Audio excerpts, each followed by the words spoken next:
دیکھیں جب تک آپ احرام کی حالت میں ہیں نا تو ایسی صورت میں مردوں کے لیے 3 قسم کی ہڈیاں جو ہے وہ چھپانا صحیح نہیں ہے مردوں کے لیے، اور عورت کے لیے تو پہننا جائز ہے۔ کون کون سی 3 ہڈیاں؟ جیسا مثال کے طور پہ یہ میرا ہاتھ ہے نا، اسی طرح آپ پاؤں کو کنسیڈر کر لیں۔ دیکھیں جیسے ہی پاؤں کی انگلیوں سے ہم اوپر آتے ہیں نا تو یہاں پہ ایک ابھری ہوئی ہڈی ہوتی ہے جس پہ بال وغیرہ عموماً آتے ہیں، یہ ہڈی ہے۔ اسی طرح اس سے تھوڑا سا اوپر آئیں، یہ ہڈی ہے جو بالکل ایڑی کے ساتھ اوپر ہوتی ہے۔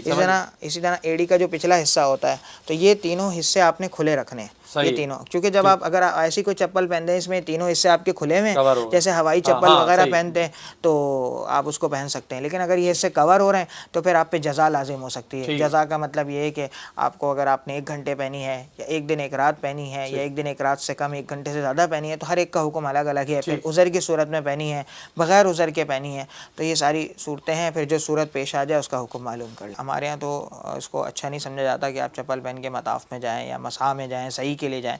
لیکن یہ کہ بعض اوقات کیا ہوتا ہے وہیں ایک مخصوص چپل ہوتی ہے، اس کی وہیں سے لی جاتی ہے، مخصوص چپل لوگ پہن لیتے ہیں، وہ ایسی ہوتی ہے جیسے